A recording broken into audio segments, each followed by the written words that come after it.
Hey, welcome everybody. This is Chief Meteorologist Brad Panovich. You're tuned in to Live Weather Impact tonight on this Thursday, September 11th. Just got back from the National Weather Association annual conference. We're going to be talking about that tonight with Tim. A lot of topics to cover. The weather is actually probably the least of our topics because it's been amazing. We have had such a great stretch of weather, and that's become a story because even though the weather's great, haven't had a lot of rain, and that's starting to be a concern I have as we get later into the fall. But let's start with the views out there because it is gorgeous across the area. We'll take our quad view here from Monroe to Lake Norman to Dallas to Charlotte. It is just gorgeous. Now, Monroe's got a few more clouds because eastern North Carolina, there are a few clouds and even a few showers from a few spots out there. So definitely something we'll keep an eye on. If you're in eastern part of the state, you could see the clouds there. Basically from the coastal plain out towards the Outer Banks. That's an area that we've had a few showers. And that is an interesting feature. If we're going to see any moisture over the next, I'd say 7 to 10 days, it's likely going to be some kind of low pressure system that tries to develop along the coast and back up. There's no signs of it right now, but because the upper level pattern, the steering currents, if you will, really aren't moving anything at us, this would have to kind of meander back to the west. So this is an area to watch. Nothing that it's imminent right now, but it's certainly some potential there that we could see maybe a low pressure system develop over the coming days, and that would be something that could bring us some rain maybe next week. But right now, just nothing in sight. Let's start with the temperatures because here we are at 6:32 as we're doing this live. Low 80s, upper 70s, very pleasant. I'd call it kind of warm for this time of year. We got to 84, which is our average high. But here's the key part. The dew points, we're team dew point here. We love the low 50s, upper 40s. It feels great. So when you have dry air in place, one of the unique things about dry air, it's got we get big diurnal swings. And that's a weird word. We use it quite a bit, but it actually has a technical term. Diurnal means from day to night, okay? So you go from day to night. It's warm during the day, cool at night. It's kind of a desert climate where you get really hot during the day and kind of cool at night, and that's going to be the trend the next couple of days. So the average low is actually in the low 60s. We're probably going to be more in the upper 50s like we were this morning. We've had 4 consecutive mornings in the 50s, and not yesterday morning, but the morning before on the 9th, we actually had a touch of frost in the mountains. That's how cool it got with that dry air. Now tomorrow, after the sun comes up, temperatures warm right back up, and we see temperatures jump up into the low and mid 80s. And again, the high today was 84. I think we'll be in the same ballpark. Now, Thursday's drought monitor day. When we do have dry conditions, every Thursday we get an update to the drought monitor. The drought monitor, by the way, I get asked a lot about the drought monitor. It's not specifically rain, and that seems weird to say.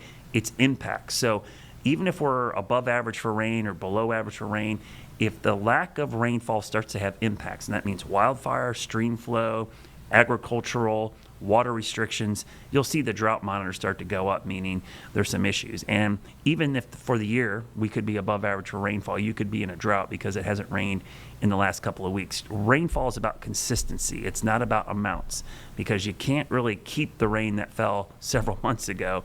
You need to always have a little bit of rain coming. And because of all the rain we saw in early August, people think we've got plenty. Problem is it hasn't really rained since then. So abnormally dry conditions are starting to develop. And because it's been cool, it hasn't really accelerated too badly. If it was hot and dry, we'd probably see drought conditions already in many locations. And when you look at the long-range forecast here, and this is a 68-hour, almost a 3-day forecast, try to find some rain.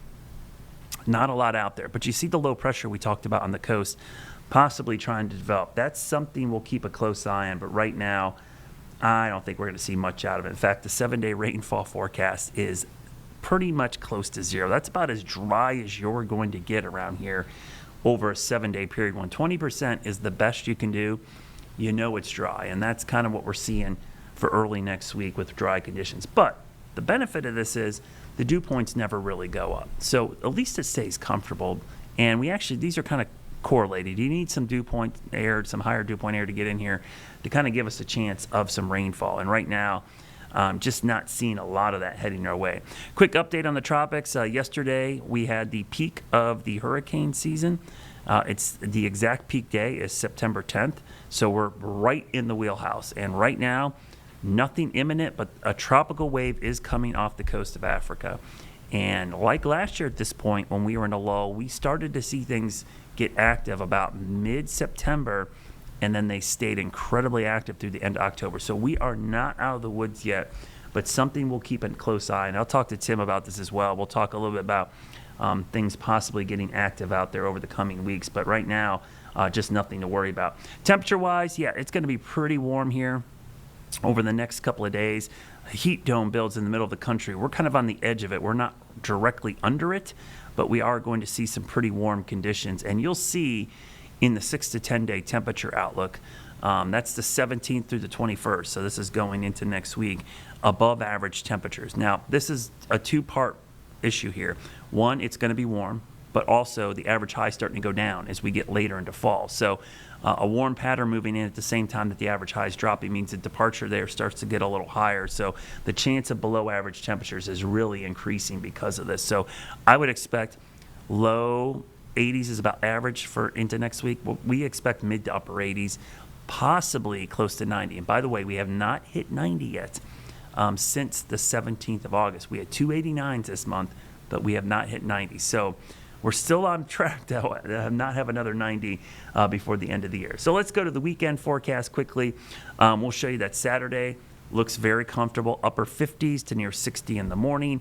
Afternoon highs are going to be climbing up into the low, possibly the mid 80s. As we go into Sunday, starts to get a little warmer, mid 80s, probably a touch more humidity. And when I mean humidity, 60 degree dew point, maybe low 60s.